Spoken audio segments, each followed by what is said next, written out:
मैं doctor Karamveer Singh, associate professor political science, BSR government arts college Alwar.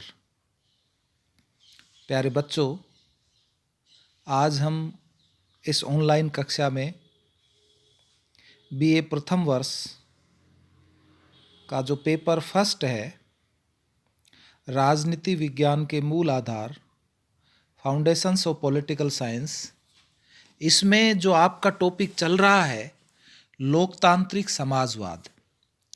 तो आज हम लोकतांत्रिक समाजवाद के गुण एवं दोष अर्थात अवगुण, इनके बारे में चर्चा करेंगे। तो प्यारे बच्चों, लोकतांत्रिक समाजवाद के जो सिद्धांत के बारे में हमने चर्चा की कि लोकतांत्रिक जो समाजवाद है उसके सिद्धांत या मान्यताओं के संदर्भ में जो आपको मैंने बताया था कि समाज की आंगिक प्रकृति, समाज का आधार प्रतियोगिता नहीं सहयोग है, राज्य संबंधी विचार, समानता के सिद्धांत का समर्थन, पूंजीवादी व्यवस्था का विरोध, व्यक्ति की स्वतंत्रता का समर्थन। तो कहने का तात्पर्य ये हुआ कि जो ये मान्यताएं थी लोकतांत्रिक समाजवाद की या जो उसके सिद्धांत थे, इनके आधार पर ही लोकतांत्रिक समाजवाद में निम्नलिखित गुण पाए जाते हैं।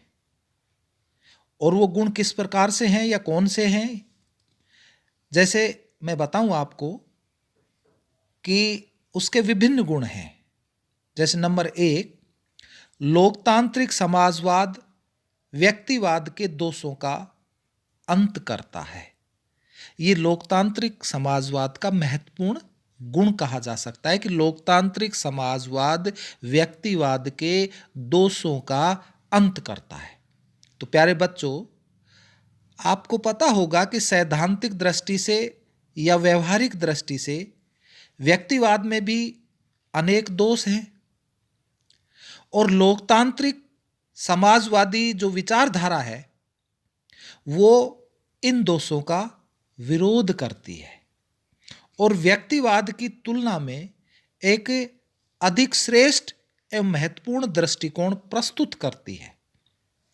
तो व्यक्तिवाद जो है वो व्यक्ति को स्वार्थी और समाज को व्यक्तियों का मात्र समूह तथा राज्य को एक आवश्यक बुराई बताता है। व्यवहार में व्यक्तिवाद राज्य के हस्तक्षेप संबंधी कार्य सिद्धांत पर बल देकर निरंकुश पूंजीवाद को जन्म देता है, जिसके कारण समाज में वर्ग संघर्ष होता है।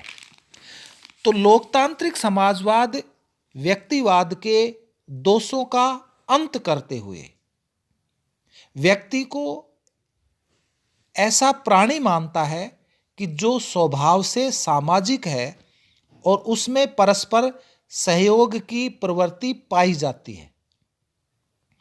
लोकतांत्रिक समाजवाद समाज को व्यक्तियों का केवल समूह नहीं मानता, बल्कि समाज में एक ऐसी आंगिक एकता, ऑर्गेनिक यूनिटी मानता है जो समाज को एक व्यक्तित्व प्रदान करती है।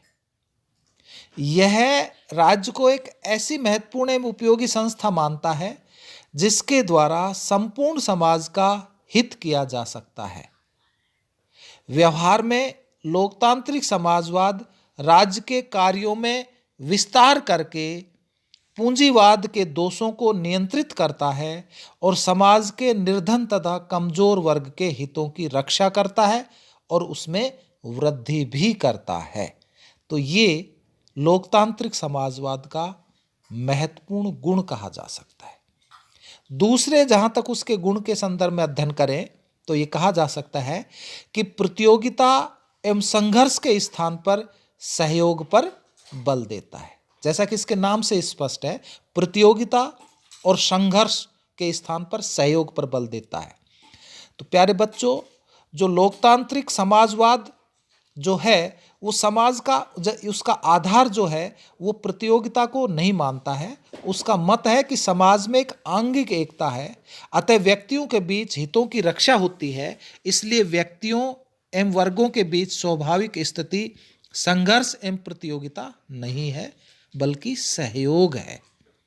तो इस प्रकार समाजवाद राष्ट्रीय स्तर पर वर्ग संघर्ष का अंत करता है और अंतर्राष्ट्रीय क्षेत्रों में राष्ट्रों के बीच युद्ध एवं संघर्ष के स्थान पर सहयोग, सद्भाव और शांति पर बल देता है। तो राष्ट्रीय एवं अंतर्राष्ट्रीय क्षेत्र में समाजवाद का मूल सिद्धांत क्या है? सहयोग द्वारा विकास व समृद्धि। तीसरा जो उसका गुण है वो है कि लोकतांत्रिक समाजवाद समाज को न्यायपूर्ण ढांचा प्रदान करता है। वो किस प्रकार से कि लोकतांत्रिक जो समाजवाद है वो संपूर्ण समाज के हित पर बल देता है और यह आर्थिक दृष्टि से जो कमजोर हैं या जो असुरक्षित हैं, जो असुरक्षित वर्ग हैं, उनके कल्याण पर विशेष बल देता है।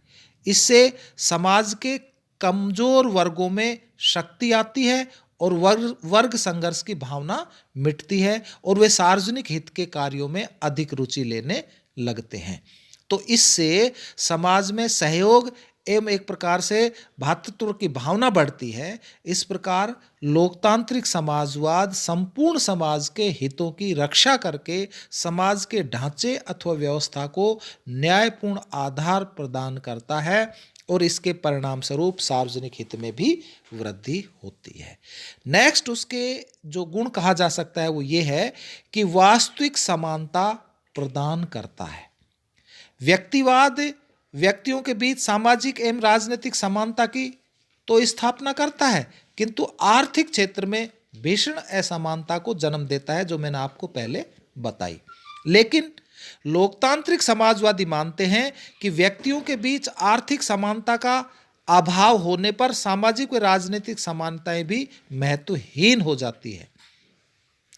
एक निर्धन तथा धनवान व्यक्ति के बीच व्यवहार में सामाजिक व राजनीतिक समानता भी नहीं हो सकती।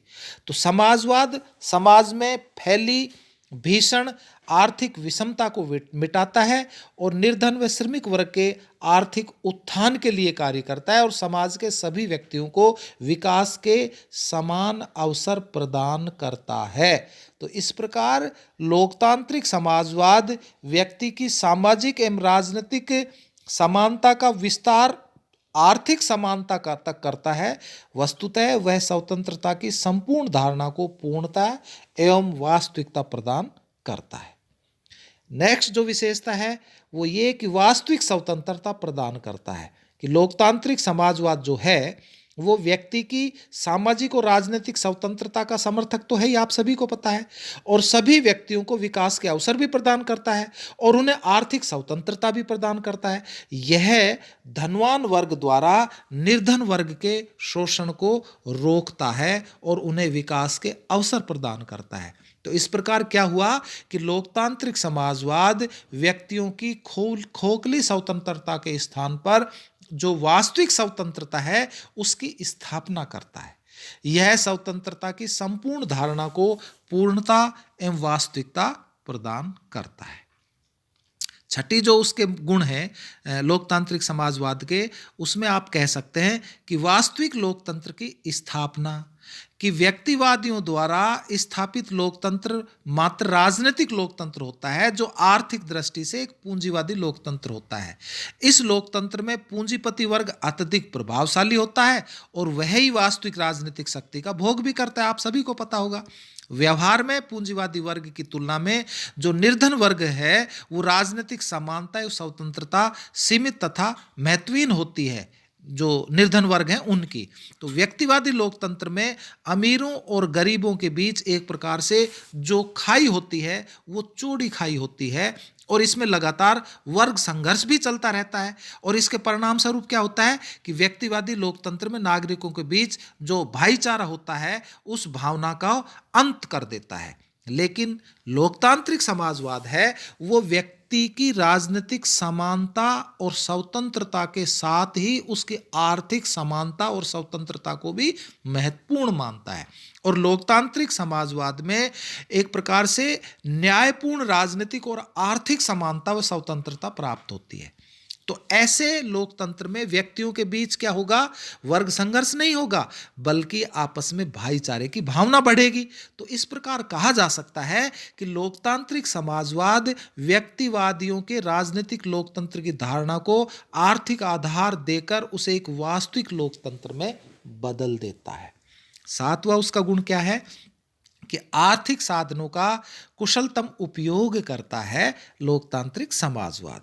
नेक्स्ट उसकी वो कहा जा सकता है गुण कि राज्य के बारे में संतुलित दृष्टिकोण बताता है कि जो लोकतांत्रिक समाजवाद है वो व्यक्तिवादियों, प्रत्ययवादियों एवं साम्यवादियों की तुलना में एक प्रकार से राज्य संबंधी दृष्टिकोण अधिक संतुलित व व्यवहारिक बताता है। वे राज्य को न तो आवश्यक बुराई मानते हैं और न ही एक पूर्ण नैतिक संस्था और न ही उसे मात्र एक वर्गीय संस्था, बल्कि लोकतांत्रिक समाजवाद है वे राज्य को एक ऐसी भौतिक संस्था मानते हैं जिसका प्रयोग संपूर्ण समाज के सामान्य राजनीतिक व आर्थिक हित के लिए किया जा सकता है।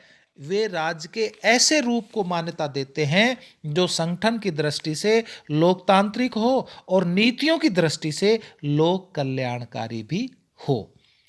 एक और गुण उसका कहा जा सकता है कि समाजवाद के अन्य रूपों में श्रेष्ठ, कि जो लोकतांत्रिक समाजवाद है इसमें आप कह सकते हैं कि जहाँ तक जैसे साम्यवादी है, श्रम संघवादी है, अराजकतावादी है, ये सारी एक प्रकार से समाजवादी विचारधाराएं जो हैं वो समाजवाद की स्थापना के लिए वर्ग संघर्ष में हिंसक क्रांति को आवश्यक मानते हैं। आप सभी को पता होगा और मैंने आपको बताया भी है। वहीं जो लोकतांत्रिक समाजवाद है वो विकासवादी साधनों द्वारा समाजवाद की स्थापना को संभव मानता है और साम्यवादी विचारक समाजवाद के संचालन के लिए सर्वहारा की तानाशाही, एक दलीय व्यवस्था तथा सत्ता के केंद्रीकरण को अनिवार्य मानता है। इसके विपरीत लोकतांत्रिक समाजवाद है लोकतांत्रिक ढांचे में समाजवाद का संचालन संभव मानते हैं।